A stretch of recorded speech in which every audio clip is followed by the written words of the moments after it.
Shalom. Deuteronomy 16, verse 16.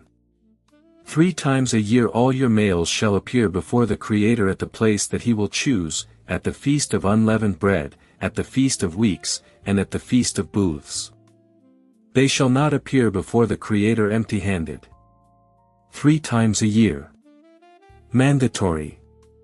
Communal. Not empty-handed. The rhythm of the Israelite year was not determined by harvest cycles alone, though the feasts are tied to the agricultural calendar. The rhythm was determined by sacred memory. Passover remembers the Exodus. Shavuot remembers the first grain and the covenant. Sukkot remembers the wilderness, the booths, the provision of 40 years. The calendar was shaped by what the Creator had done. 3 times a year, Israel stopped and appeared before him, to remember, to give, to rejoice. This is Torah Sack Studio. We are walking through every chapter of Torah, one chapter at a time. Deuteronomy 16 gives the laws of the 3 pilgrimage feasts, Passover, Shavuot, and Sukkot.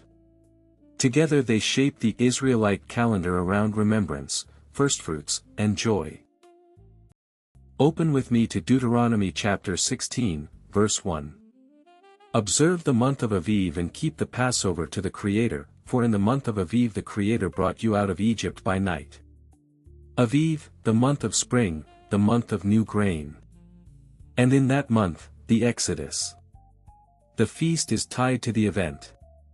Passover is not a religious holiday that happens to fall in spring. It is a remembrance feast that happened in spring because the Exodus happened in spring.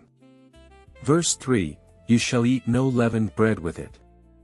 7 days you shall eat unleavened bread, the bread of affliction, for you came out of the land of Egypt in haste. So that all the days of your life you may remember the day when you came out of Egypt. The unleavened bread is memory made edible. Every bite for 7 days is a reminder, we left in haste. We did not have time to let the bread rise. The memory lives in the body, not just the mind. Then Shavuot, verse 9. You shall count 7 weeks. From the time the sickle is first put to the standing grain you shall begin to count. Then you shall keep the feast of weeks, with the tribute of a freewill offering from your hand, which you shall give as the Creator has blessed you. And you shall rejoice before the Creator, you and your son and your daughter, your male servant and your female servant, the Levite within your towns, the sojourner, the fatherless, and the widow. The feast includes everyone. The rejoicing is communal. And the offering is proportional to blessing, as the Creator has blessed you. Then Sukkot, verse 13. You shall keep the feast of booths 7 days, when you have gathered in the produce from your threshing floor and your winepress. You shall rejoice in your feast. 7 days. Rejoice. The booth, the temporary structure, remembers the wilderness. The harvest celebrated inside it remembers the provision.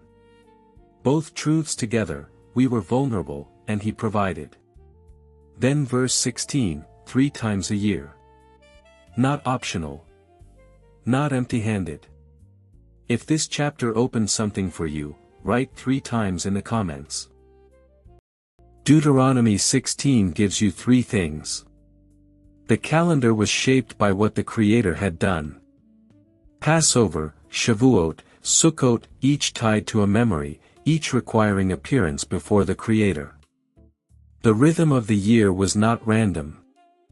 The feasts are communal.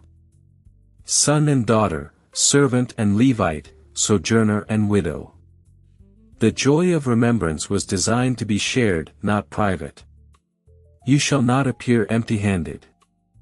The command of presence is paired with the command of offering. Coming before the Creator is not passive attendance. It is active giving.